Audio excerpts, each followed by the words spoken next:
আজ শুরু করব ক্লাস 12-এর সলিড স্টেট পার্ট 11। কি পড়ব এই পার্ট 11-এ? Packing of identical solid sphere, মানে সলিড স্ফিয়ারগুলো কেমন থাকে, তো সেই সম্বন্ধে আমরা পড়ব। তাহলে কি পড়ব আমরা? Packing of identical solid spheres. সলিডগুলো কেমন স্ফিয়ারে থাকে, এর জন্য আমরা ফার্স্ট ওয়ান ডাইমেনশনাল পড়া যাক। 1Dতে ওয়ান ডাইমেনশনালে কেমনভাবে থাকে সলিড স্ফিয়ারগুলো, সেগুলো নিয়ে আগে ডিসকাস করি। আমি পার্টিকেলসগুলোকে এরকমভাবে করছি, স্ফিয়ারগুলোকে এরকমভাবে স্ফিয়ার করলাম। এটা হচ্ছে ওয়ান ডাইমেনশনাল শেপ। এই ওয়ান ডাইমেনশনাল শেপের সাপোজ আমি এই বলটাকে যদি আমি ইমাজিন করি, এই বলের সঙ্গে কতগুলো বল টাচ করে আছে? মাত্র দুটো বল টাচ করে আছে। কোঅর্ডিনেশনের ডেফিনেশন কি বলেছিলাম? যে একটা পার্টিকেলসের সঙ্গে যতগুলো নেইবারিং পার্টিকেলস অ্যাড থাকবে সেগুলোকে তার আমরা কী বলবো? কোঅর্ডিনেশন নাম্বার বা সর্বাঙ্গ সংখ্যা। তাহলে ওয়ান ডাইমেনশনালে তার কোঅর্ডিনেশন নাম্বার কত হলো? 2 হলো, যদি দুটো অ্যাটাচ করে আছে। এই গেল ওয়ান ডাইমেনশনাল। নেক্সট বলছি টু ডাইমেনশনালে কেমন থাকে? এই টু ডাইমেনশনালে আবার দু রকমভাবে হতে পারে প্যাকিং এফিসিয়েন্সি। টু ডাইমেনশনালে কেমন হয়? সাধারণত দু ধরনের হতে পারে। ফার্স্ট টাইপ হলো টেট্রাহেড্রাল। সেকেন্ড হলো তোমার হেক্সাগোনাল টাইপের হয়। কেমনভাবে হয়? আমি ফার্স্ট টেট্রাহেড্রালের আমি যদি ছবিটা আঁকাই, টেট্রাহেড্রালের ছবিটা, টু ডাইমেনশনালের ছবিটা আঁকাই, কেমন হয় টু ডাইমেনশনালের ছবিগুলো? স্ফিয়ারগুলো একটা পার্টিকেলস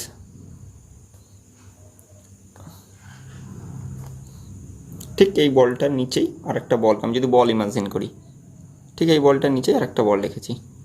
ঠিক এইভাবেই এই বলটার নিচে আমরা আর একটা এরকমভাবে বল রাখতে পারি, এই বলটার নিচে আর একটা বল, ঠিক বলের নিচে এরকমভাবে বলগুলোকে রাখতে পারি, এরকমভাবে রাখতে পারি বলের নিচে বলগুলোকে ঠিক আমরা এইভাবে রাখতে পারি। আর একটা কেমন হতে পারে? আচ্ছা, আর একটা দিয়ে দিই, বলের নিচে এরকমভাবে বলগুলোকে রেখে দিই, এরকমভাবে বলগুলোকে রাখতে পারি। আর একটা শেপ কেমন হতে পারে? এরকম হতে পারে, এই যে দুটো অ্যাডজাস্ট পয়েন্ট দুটো পার্টিকেলসের ঠিক তার মাঝখানে যদি একটা বলকে রাখি, মানে একটা বাক্সে আমরা দেখো টু টাইপসভাবে বলগুলোকে অ্যারেঞ্জ করতে পারি। একটা এরকমভাবে বলের উপর বল, আরেকটা কি এই দুটোর মাঝখানে একটা, এই দুটোর মাঝখানে একটা, দুটোর মাঝখানে একটা, এই দুটোর মাঝখানে একটা, ঠিক একইভাবে এই দুটোর মাঝখানে একটা, এই দুটোর মাঝখানে একটা, এইভাবে আমরা অ্যারেঞ্জ করতে পারি, এরকমভাবে অ্যারেঞ্জ করতে পারি। এই দুটোর মাঝখানে একটা। এবার দেখো এই লাইসিসটা যে কোনো একটা পয়েন্ট আমি ধরি, সাপোজ এই পয়েন্টের সঙ্গে মানে এই পার্টিকেলসটার সঙ্গে কতগুলো পার্টিকেল অ্যাটাচ করা আছে ডাইরেক্টলি? একটু খেয়াল করলে দেখা যাবে মাত্র 4টে। তাহলে এর কোঅর্ডিনেশন নাম্বার কত হবে? কোঅর্ডিনেশন নাম্বার হবে 4। ঠিক, আমি এখানে এই পার্টিকেলসটা যদি বলি, এখানে কতগুলো টাচ করে আছে? দেখো এই একটা টাচ করে আছে, এটা একটু টাচ করে আছে ছবিটা, 2, 3, 4, 5, 6টা, মানে ছবিটা অনেকটা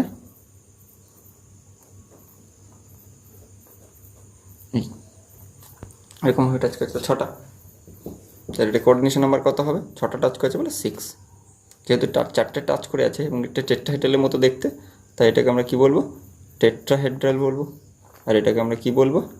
হেক্সাগোনাল বলবো। এই গেল two ডাইমেনশনালে।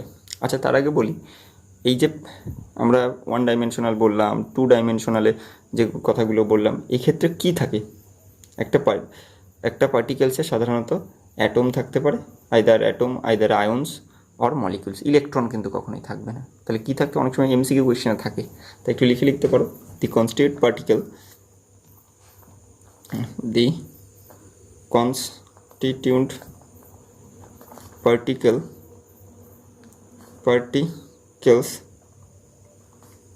in the formation of crystal are either কি হতে পারে, অ্যাটমস হতে পারে, or ions হতে পারে, or molecules হতে পারে, molecules হতে পারে। শোনালে 3 ডাইমেনশনালের ক্ষেত্রে কেমন হতে পারে? এই 3 ডাইমেনশনালে আবার ক্লোজ প্যাকিং সাধারণত 3 রকমভাবে হতে পারে। একটা হলো এ টাইপ ডট টাইপ, একটা হতে পারে এ বি ডট টাইপ, আর একটা হতে পারে কি A B C dot type. এরকম টাইপ হতে পারে। সাধারণত এটাকে আমরা 3D স্কোয়ার টাইপ বলবো, এটাকে আমরা এইচসিপি স্টাইল বলবো, এটাকে আমরা সিসিপি স্টাইল বলবো। কি প্রত্যেকটাকে বলছি, জিনিসগুলো কি? তো আমরা 3D শেপে আমরা 3 রকম পাচ্ছি। ফার্স্ট আমি এ টাইপ বলি। ফার্স্ট এ টাইপ বলতে কি, আমি একটা এরকম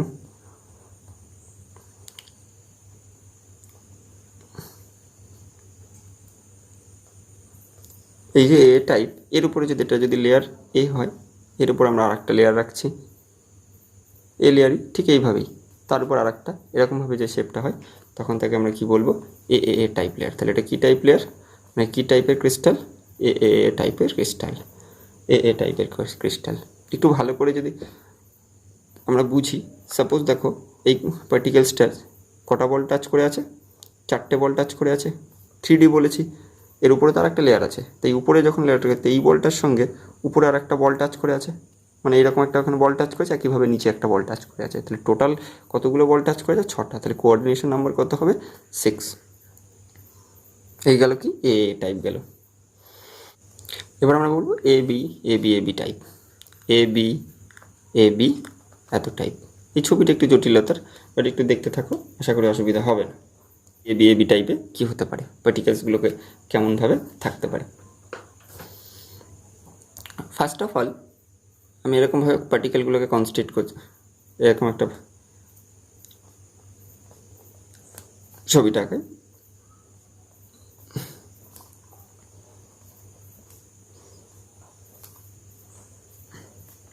এই একটু ভালো করে দেখো। ফার্স্ট আমি একটু বলি টেট্রাহেড্রাল ভাইট জিনিসটা কি।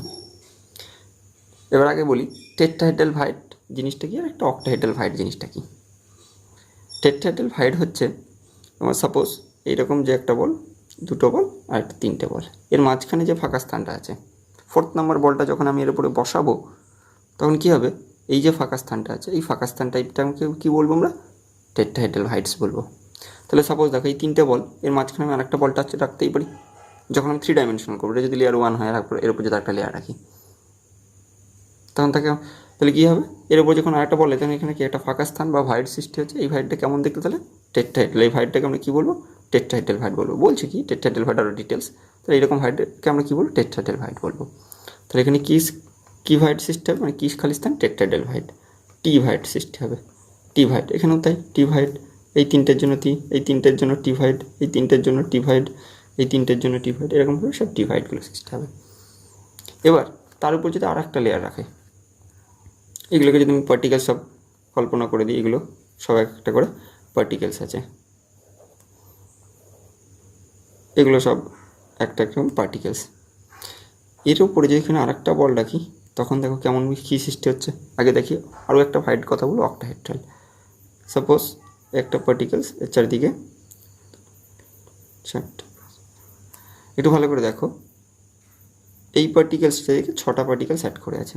তো এখানে কি একটা ফাঁকা স্থান সৃষ্টি হবে যদি একটা পার্টিকেলস রাখানো যায়, তখন এই ভাইটটাকে আমরা কী বলবো, অক্টাহেড্রাল ভাইটস বলবো।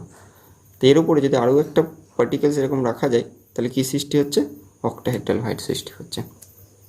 একটু বলা যাক সাপোজ আমি বলছি, দেখো এরকম 3 ডাইমেনশনালের ক্ষেত্রে একটা শেপ দেখো, এই বল দুটোর নিচে মাঝখানে অ্যাটাচমেন্ট পয়েন্টে যদি একটা রাখি, এই বল দুটোর অ্যাটাচমেন্ট পয়েন্টে যদি একটা রাখি, এই বল দুটোর অ্যাটাচমেন্ট পয়েন্টে যদি রাখি, এই বল দুটোর অ্যাটাচমেন্ট পয়েন্টে যদি রাখি, এটা হলো সাপোজ এই লেয়ার। এর উপরে আর একটা যদি মানে লেয়ার রাখি, এইখানে একটা বল, এই জায়গায় যদি একটা বল, ব্লু পেন পাই, ব্লু পেনটা কোথায় গেল, একটু ভালো করে দেখো, এখানে দেখো একটা লেয়ার, এই একটা লেয়ার, এরকমভাবে যদি পার্টিকেলসগুলোকে রাখি, এই বরাবর যদি এরকমভাবে পার্টিকেলসগুলোকে রাখি, that is B layer. First A layer রেখেছি, তারপরে কি এ লেয়ার রেখেছি, তারপরে বি লেয়ার, তারপরে যখন থার্ড লেয়ারটা রাখবো ঠিক এ লেয়ারের মতন আইডেন্টিক্যাল হতে পারে, ঠিক এ লেয়ারের মতো আইডেন্টিক্যাল হতে পারে। তাহলে এইরকম type key type, A B, তারপরে আবার এ আসছে, বি আসছে, আবার এ বি, তো এইরকম টাইপ সৃষ্টি হচ্ছে। তো এই টাইপটাকে আমরা কী বলবো, hexagonal, hexagonal close packing, hexagonal close packing, যে সংক্ষেপে আমরা এইচসিপি বলি। আমি যদি নর্মালি শেপ বলি, দেখো এই দুটো পার্টিকেলস এর মাঝখানে একটা রেখেছি, আবার এর উপরে ঠিক এই দুটোর মাঝখানে একটা বল, আবার দুটো, মানে এটা এ লেয়ার, এটা বি লেয়ার, আবার এটা এ লেয়ার, এটা বি লেয়ার, আবার এটা এ লেয়ার, এইভাবে কন্টিনিউয়াসলি চলছে, এটা বি লেয়ার। তো এইরকম যে টাইপ, সেটাকে আমরা কী টাইপ বলবো, এইচসিপি স্টাইল বলবো, এইচসিপি মানে হেক্সাগোনাল টাইপ বলবো, একটু মাথায় রাখতে হবে। আচ্ছা, এবার আরেকটা বলি, ফার্স্ট লেয়ার, সেকেন্ড লেয়ার বা থার্ড লেয়ারটাকে যদি আমি এই তিনটে বলের আইডেন্টিক্যালের উপরে যদি রাখি, থার্ড লেয়ারটাকে ফার্স্ট লেয়ারের মতন করে রাখছি না, যদি রাখি তখন কি হবে, তাহলে আর তিন রকমের লেয়ার পাচ্ছি, এ লেয়ার, বি লেয়ার। তার এই দুটোর মাঝখানে যদি আমি লেয়ারটা রাখি, এই অ্যাডজাস্ট পয়েন্টের মাঝখানে যদি আমি লেয়ারটা যদি রাখি, তাহলে কি পাচ্ছি, এ লেয়ারের মতন আইডেন্টিক্যাল পাচ্ছি না। তাহলে এ লেয়ার, তারপরে বি লেয়ার, তারপর ওই দুটোর মাঝখানে যদি কোনো একটা পার্টিকেলস রাখি, তাহলে সেটা কি এ লেয়ারের মতন আইডেন্টিক্যাল না, আইডেন্টিক্যাল নয়। তাহলে কী টাইপ পেলাম সেটা, এ বি সি টাইপ। তারপরে যখন ফোর্থ নম্বর লেয়ারটা রাখবো, সেটা আবার এ টাইপের মতন হবে, তারপরে বি টাইপ, সি টাইপ, এরকম টাইপ পাবো। তো এইরকম টাইপকে আমরা কী টাইপ বলবো, সিসিপি বলবো, মানে কি cubic close packing, cubic close packing বলবো, বা এই সিসিপি বলবো। এই টাইপ গেল। আমি যদি ছবির আকারে দেখাই সিসিপি ল্যাটিসটা, তাহলে কেমন হয় একটু ভালো করে দেখো, এই দুটো বল আমি 3 ডাইমেনশনালি যদি দেখাই, সাপোজ এই সাইড দিয়ে একটা বল আছে, এই সাইড দিয়ে একটা বলকে বোঝাচ্ছি, এর দুটোর অ্যাডজাস্ট পয়েন্টে একটা বল রাখা আছে, অ্যাডজাস্ট পয়েন্টে কী আছে, এরকমভাবে বলগুলো রাখা আছে, তার উপরে কী আছে, এরকমভাবে দুটো বল রাখা আছে, ছবিটা বেঁকিয়ে গেল, একটা বল, একটা বল, তার উপরে আবার কি আছে, এই দুটোর অ্যাডজাস্ট পয়েন্টে দুটো বল রাখা আছে, তার উপর একটা অ্যাডজাস্টেন্ট বল, তার উপর দুটো বল, মানে কি এটা এ টাইপ, এটা বি টাইপ, এটা সি টাইপ। তাহলে এরকম টাইপকে আমরা কী বলবো, সিসিপি ল্যাটিস বলবো। সিসিপি মানে কি কিউবিক ক্লোজ প্যাকিং। এবার একটু আমি কল্পনা করা যাক, এই এইচসিপি বলো আর সিসিপি বলো, এই 3 ডাইমেনশনাল যে ছবিগুলো আছে, একটা পার্টিকেলসের সঙ্গে 12টা পার্টিকেলস অ্যাড করে থাকে। কি করে থাকে দেখো, ধরো একটা পার্টিকেলস, এই পার্টিকেলসটার এখানে একটা বল, 6টা,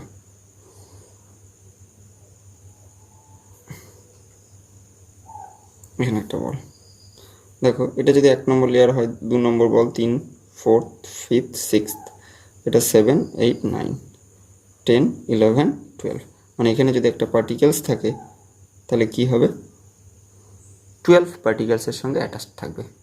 তাহলে কি বলতে পারি আমরা, সেই এইচসিপি বলো আর সিসিপি বলো, each fair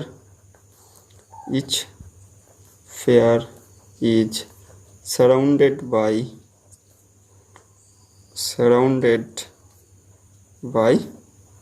12 sphere, 12 sphere, 12 sphere। সেই জন্য এদের কোঅর্ডিনেশন নাম্বার কত হবে, সেই জন্য এদের কোঅর্ডিনেশন নাম্বার হবে 12, কোঅর্ডিনেশন নাম্বার কত হবে, 12 হবে। ভালো করে দেখো একটা 1 ডাইমেনশনালে প্যাকিং কেমনভাবে থাকে, এই হচ্ছে তার অ্যারেঞ্জমেন্ট। এর ভেতরে যে কোনো একটা বল, আমি সাপোজ নীল বলটাকে কল্পনা করেছি, ইমাজিন করো যে এই বলটার সঙ্গে কতগুলো বল টাচ করে আছে, মাত্র 2টো বল টাচ করে আছে। কোঅর্ডিনেশনের ডেফিনেশন কি বলেছি, যতগুলো নেইবারিং পার্টিকেলস টাচ করে থাকবে সেটাই তার কোঅর্ডিনেশন নাম্বার। তাহলে এক্ষেত্রে কোঅর্ডিনেশন নাম্বার কত? 2। একটু ভালো করে দেখো 2 ডাইমেনশনাল ক্লোজ প্যাকিং। এই 2 ডাইমেনশনাল ক্লোজ প্যাকিংয়ের টু টাইপস হয়। এক টাইপস বলেছি স্কোয়ার ক্লোজ প্যাকিং, আর একটা বলেছি হেক্সাগোনাল ক্লোজ প্যাকিং। এখন এই স্কোয়ার ক্লোজ প্যাকিং বলতে কি, একটা বল যেভাবে যে আমরা পার্টিকেলসগুলোকে অ্যারেঞ্জমেন্ট করছি তার ঠিক নিচে নিচে পার্টিকেলসগুলোকে অ্যারেঞ্জমেন্ট করলে এরকমভাবে হবে। এক্ষেত্রে যে কোনো একটা বল, আমি যেখানে নীল বলটাকে মার্ক করেছি, নীল বলটার চারিদিকে কতগুলো বল অ্যাটাচ করে আছে? 6টা আছে। 4টে বল অ্যাটাচ করে আছে। সেই জন্য কোঅর্ডিনেশন নাম্বার কত লিখব? কোঅর্ডিনেশন নাম্বার লিখব 4। ঠিক হেক্সাগোনাল ল্যাটিসের ক্ষেত্রে দেখো, একটা বল যে নীল পার্টিকেলসটাকে আমরা ডিটারমাইন করছি, এর সঙ্গে কতগুলো পার্টিকেলস অ্যাড করে আছে? 6টা পার্টিকেলস অ্যাড করে আছে। তাহলে কোঅর্ডিনেশন নাম্বার কত হবে? 6 হবে। কোঅর্ডিনেশন নাম্বার কত? 6। 3 ডাইমেনশনাল ক্লোজ প্যাকিং কীভাবে অ্যারেঞ্জমেন্ট করে? আমরা 3 টাইপস বলেছি, তার ভেতরে একটা টাইপস কি এ অ্যারেঞ্জমেন্ট। একটু ভালো করে দেখো, একটা শিট ওই 2 ডাইমেনশনাল টেট্রাহেড্রালের ক্ষেত্রে যেমন শিট ছিল, ঠিক তার সেই বলটার উপরে, সেই শিটটার উপরে আর একটা শিট এইভাবেই পরপর রেখেছে। একই শিট হয়েছে, তাই এ টাইপ বলেছি।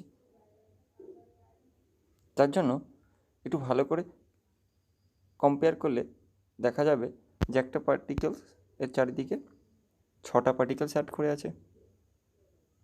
কেমনভাবে? একটা পার্টিকেলস তার চারিদিকে 4টে, একটা আপার স্ফেয়ারে একটা, তার ঠিক লোয়ার স্ফেয়ারে একটা। সেই জন্য এর কোঅর্ডিনেশন নাম্বার কত? 6।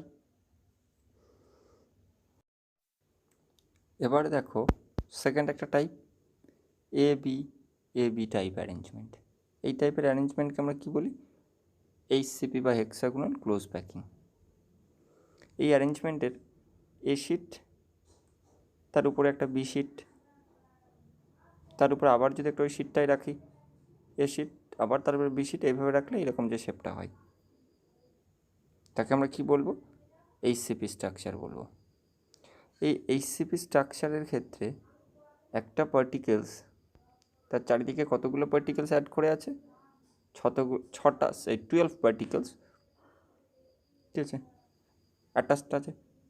সেই জন্য কোঅর্ডিনেশন নাম্বার কত? 12 আমরা বলবো। এবার বলছি এই যে HCP ল্যাটিস বলো, CCP টাইপ বলো, বা আমরা আগে পড়েছি FCC স্টাইল, এগুলো সাধারণত S block and D block এলিমেন্টই দেখাতে পারে। তাহলে লিখতেই পারি S and D block elements process any one following packing arrangement arrange following packing arrangement। সেটা S ব্লক হতে পারে অথবা D ব্লক হতে পারে। আমি কিছু এক্সাম্পল বলছি। সাপোজ ম্যাগনেশিয়াম, জিঙ্ক, মলিব্রোডিয়াম, তারপরে ভ্যানাডিয়াম, ক্যাডমিয়াম, এরা সবাই HCP স্টাইল দেখায়। এটা একটু অনেক সময় এক্সাম্পলে থাকে, একটা দুটো এক্সাম্পল লিখতে বলে।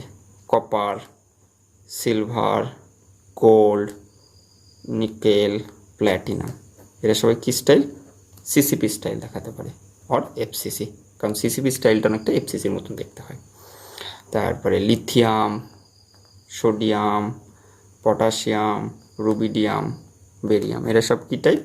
এরা সব BCC টাইপ। একটা দুটো এক্সাম্পল মুখস্থ রাখতে পারো। এরকমভাবে আমরা যে পার্টিকেলসগুলো আমরা অ্যারেঞ্জমেন্ট দেখাচ্ছিলাম, সে 1 ডাইমেনশনাল হোক, 2 ডাইমেনশনাল, 3 ডাইমেনশনাল, সাপোজ এর উপরে এই যে এখানে ফাঁকা স্থান আছে না, বা আমরা প্যাকিং এফিসিয়েন্সি পড়েছি, কোনটা 52, কোনটা 68, কোনটা 72, এই যে প্যাকিং এফিসিয়েন্সি পড়েছিলাম, তো সেখানে তো ফাঁকা স্থান ছিল। তো সেই ফাঁকা স্থানটাকে আমরা কী বলি? সেই ফাঁকা স্থানটাকে আমরা বলি ভায়োয়েড বলি, বা অন্তর্স্থানীয় ফাঁকা স্থান বলি, মানে ইন্টারস্টিশিয়াল সাইট বলি, অথবা হোল বলি। তাহলে ফাঁকা স্থানটাকে কী বলি, কি লিখতে পারি তাহলে, দি empty space. The empty space is called void or hole or interstitial site, যে কোনো একটা বলতে পারি ফাঁকা স্থানটাকে। এই ভাইড বলো বা ইন্টারস্টিশিয়াল সাইট বলো, এটা দু ধরনের হতে পারে, একটা হলো টেট্রাহেড্রাল ভাইড আর একটা হলো অক্টাহেড্রাল ভাইড। ফার্স্ট আমরা টেট্রাহেড্রাল ভাইড সম্বন্ধে বলি। It is two type, it is two type, দুটো ধরনের হয়। ফার্স্ট কি, টেট্রাহেড্রাল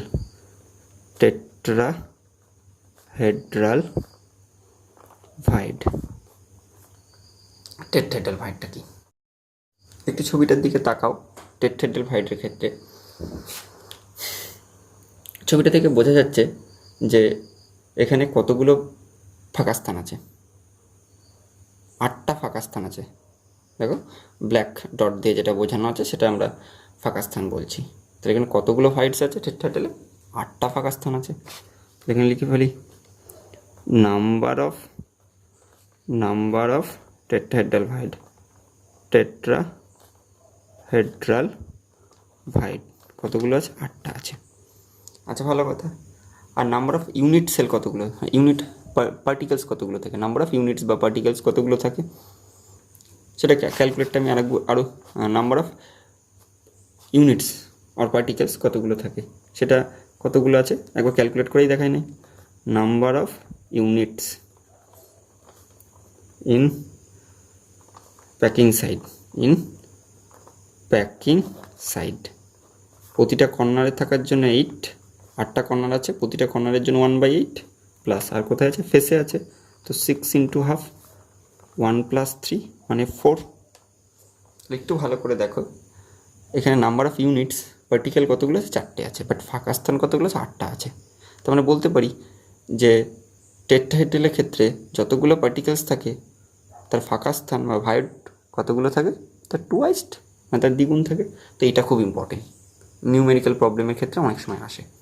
এই কী করে হলো হ্যান তার কিচ্ছু দরকার নেই, জাস্ট এটা মনে রাখবে টেট্রাহেড্রালের ক্ষেত্রে তার ভাইড স্থান তার টুয়াইস্ট দ্বিগুণ হয়। তাই লিখতেই পারি thus number of tetrahedral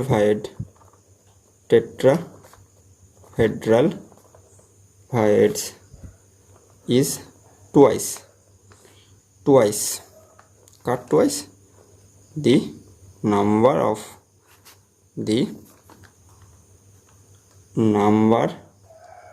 of units বা particles, নাম্বার অফ ইউনিটস বা পার্টিকেলস। অক্টাহেড্রাল ভাইডের ক্ষেত্রে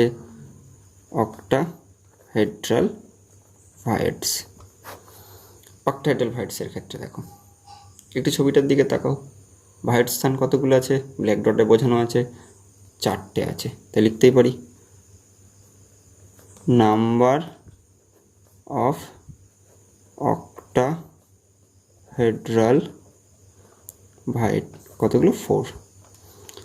আর number of unit in packing side কতগুলো নাম্বার আছে, 4টে আছে।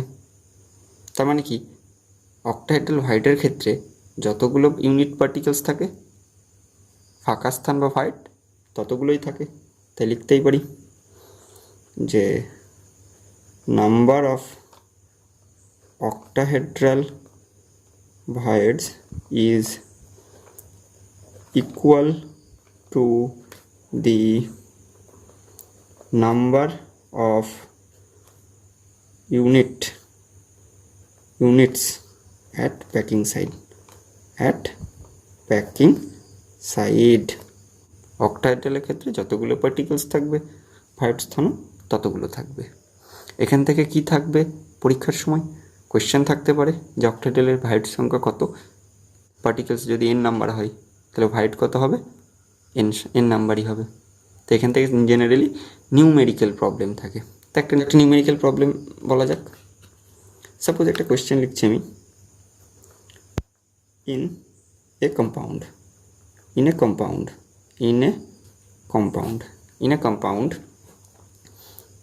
atoms of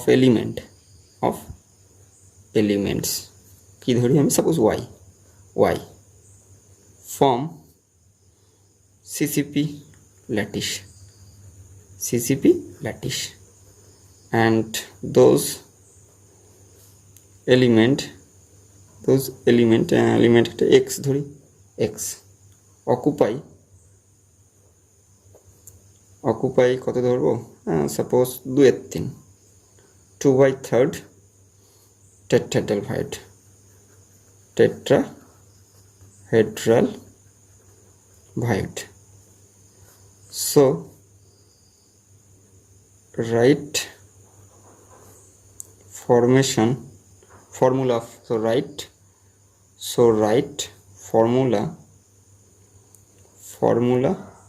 of the compound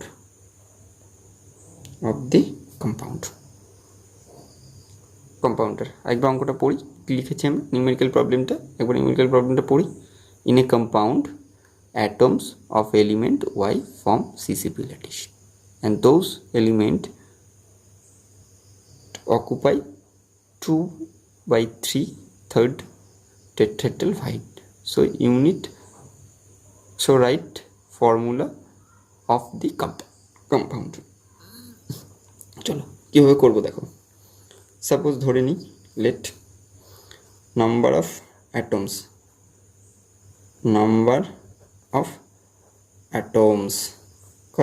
of Y কত, এন নাম্বার আছে। আমি ধরে নিয়েছি যে এন নাম্বার, এই ওয়াইয়ের পরমাণুর সংখ্যা কত, এন। তাহলে টেট্রাহেড্রাল ভয়েডের ক্ষেত্রে কতগুলো হবে, নাম্বার অফ টেট্রাহেড্রাল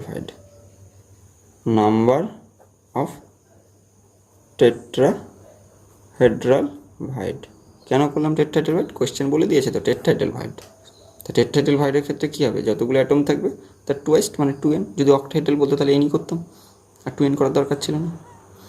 কোয়েশ্চেন বলছে যে এক্স অকুপাই 2/3 টেট্রাহেড্রাল ভয়েড, তাহলে নাম্বার অফ এক্স পার্টিকেল কত হবে, লিখে ফেলি। Number of atoms of x কত হবে, টেট্রাহেড্রাল ভয়েড বলতে কতটা আছে, টেট্রাহেড্রাল ভয়েড 2n, এর কত 2/3, ক্যালকুলেট করলে কত হবে 4/3n। অতএব এক্স ইস টু ওয়াই কত হবে, এক্স কত হয়েছে 4/3n ইস টু ওয়াই কত বেরিয়েছে n, ক্যালকুলেট করলে কত, n কেটে গেলে 4/3 ইস টু 1, ক্যালকুলেট করলে কত হবে 4:3। তার মানে ওয়াই এক্স পার্টিকেল আছে 4, অ্যাটমস আছে 4, ওয়াই অ্যাটমস আছে 3। অতএব এক্স 4 ওয়াই 3, এটাই হলো ফর্মুলা এই কম্পাউন্ডটার, x4 y3। তো এইরকমভাবে নিউমেরিক্যাল প্রবলেম থাকতে পারে। আর যেখানেই শেষ।